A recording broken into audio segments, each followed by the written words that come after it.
Easy go.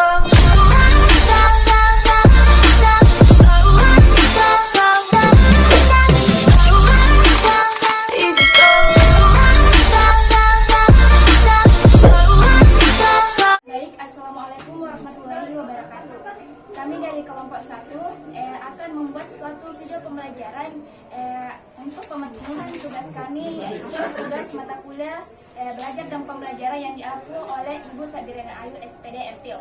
Di sini pertama-tama saya akan memperkenalkan nama saya. Perkenalkan nama saya Andi Nurul Fitri. Selanjutnya saya persilakan kepada saudari. Perkenalkan nama saya Andi Nurul Fitri. Perkenalkan nama saya Fitra Wahyuni. Baik, di sini kami dari kelas TP3C akan menjelaskan mengenai metode pembelajaran, media pembelajaran, dan sasaran pembelajaran yang akan ditujukan pada video pembelajaran kali ini. Jadi di video kali ini saya akan menjelaskan 3 metode yang kita ambil, yaitu metode pertama yaitu metode ceramah. Kenapa kita mengambil metode ceramah? Karena metode ceramah itu metode yang sering digunakan oleh guru-guru atau pengajar, karena itu mempermudah pengajar dan juga peserta didik untuk mengerti dari penjelasan pengajarnya. Dan kedua itu metode tanya jawab. Kenapa kami mengambil metode tanya jawab? Supaya ada timbal balik antara pengajar dan si pendidik, supaya jika ada yang tidak diketahui oleh pendidik, oleh peserta didik dapat diinfokan dari pendidiknya, supaya ada timbal balik antara kedua belah pihak. Dan ketiga yaitu metode demonstrasi. Kenapa kami memilih metode demonstrasi? Yaitu karena metode ini adalah metode memperagakan dari suatu pembelajaran. Jadi supaya peserta didik mudah memahami apa yang menjadi topik pembelajaran kita pada kali ini. Jadi selanjutnya untuk medianya mungkin akan dijelaskan kepada saudari, saya persilakan. Baik, jadi media yang digunakan dalam video pembelajaran kali ini yaitu media visual. Jadi di sini kita menggunakan aplikasi Focus Sky dan papan tulis. Selanjutnya sasarannya akan dijelaskan oleh saudari Fitra Wahyuni. Ya, baik, terima kasih. Jadi sasaran pada pembelajaran kali ini yaitu mahasiswa organisasi daerah. Assalamualaikum warahmatullahi wabarakatuh. Waalaikumsalam warahmatullahi wabarakatuh. Apa kabar adik-adik? Alhamdulillahirrahmanirrahim. Assalatu wassalamu ala asyrofil anbiya'i wal mursalin wa ala alihi wa sahbihi ajma'in. Masuk ke pembelajaran. Alangkah baiknya jika kita berdoa terlebih dahulu. Doa dimulai.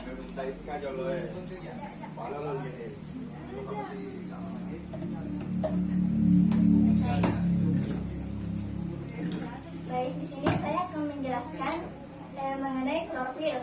Pasti adik-adik sudah tidak asing lagi mengenai materi mengenai klorofil. Di sini ada yang bisa jelaskan apa itu klorofil? Ibu, Ya, silakan. jadi menurut saya klorofil adalah zat yang berwarna hijau di dalam daun. Oke, jawabannya bagus sekali. Jadi fotosintesis adalah pigmen yang berwarna hijau yang berperan dalam proses fotosintesis yang mengubah dan menyerap energi cahaya menjadi energi kimia. Jadi klorofil itu terdapat pada tumbuhan, alga, dan bakteri fotosintetik. Jadi di sini saya akan memperlihatkan letak klorofil pada daun. Daun ini kita zoom. Di sini adalah letak kloroplas. Jadi ini adalah kloroplas. Di kloroplas terdiri atas membran luar. Ini adalah membran luar, dan di sini adalah membran dalam, dan ini adalah grana atau kumpulan tilakoid. Di dalam keping tilakoid terdapat klorofil. Jadi dan di sini adalah ruang kosong yang diisi oleh cairan kental stroma. Dan ini adalah keping tilakoid. Dan di sisi yang ini adalah membran peralihan. Selanjutnya jika kita zoom yang di dalam keping tilakoid terdapat klorofil seperti ini. Jadi ini adalah klorofil.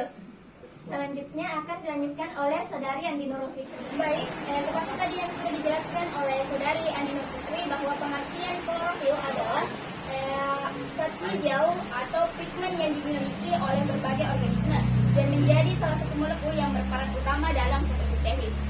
Jadi klorofil ini adalah yang membuat daun menjadi berwarna hijau.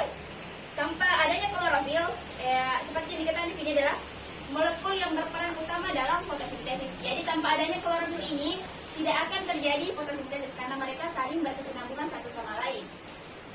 Selanjutnya kita pindah pada proses terjadinya suatu klorofil.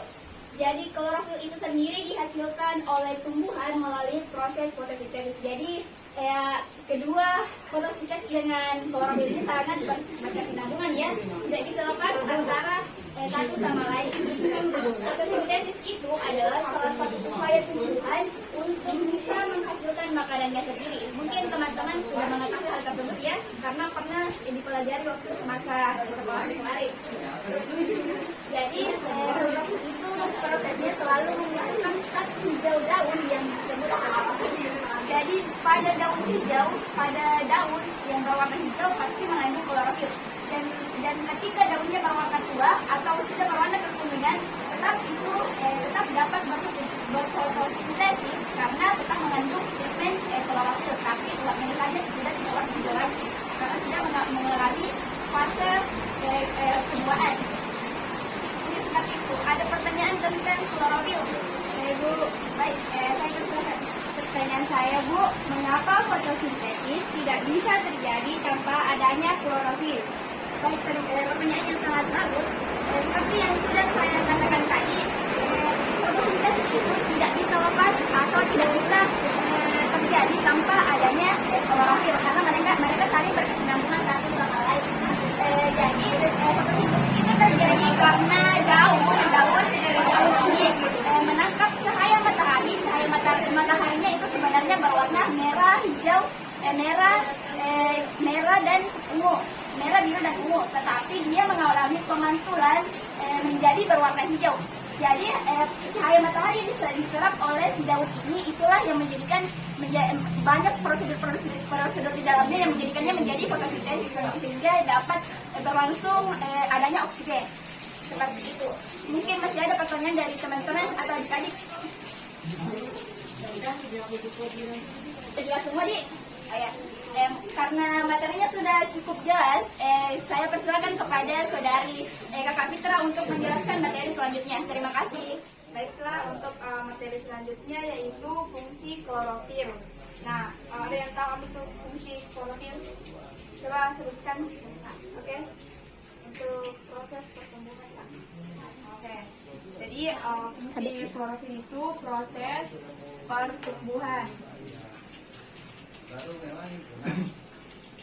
Terus ada lagi jawabannya? Ada memang namanya begitu.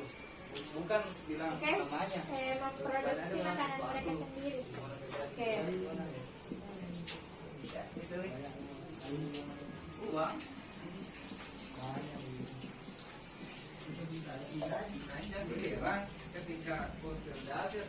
Oke. Jadi fungsi klorofil pada proses fotosintesis yang pertama yaitu proses pertumbuhan. Nah, jadi dengan berlangsungnya proses fotosintesis merupakan suatu cara yang dilakukan bagi tumbuhan agar dapat memproduksi makanan sendiri dan juga untuk proses pertumbuhan. Jadi lanjut.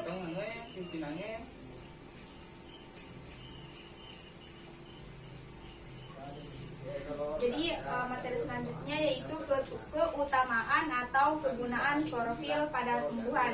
Yang pertama itu untuk membantu dalam proses penyerapan sinar matahari atau sinar cahaya dan kemudian akan ditransferkan ke dalam tumbuhan ketika proses fotosintesis itu sedang berlangsung.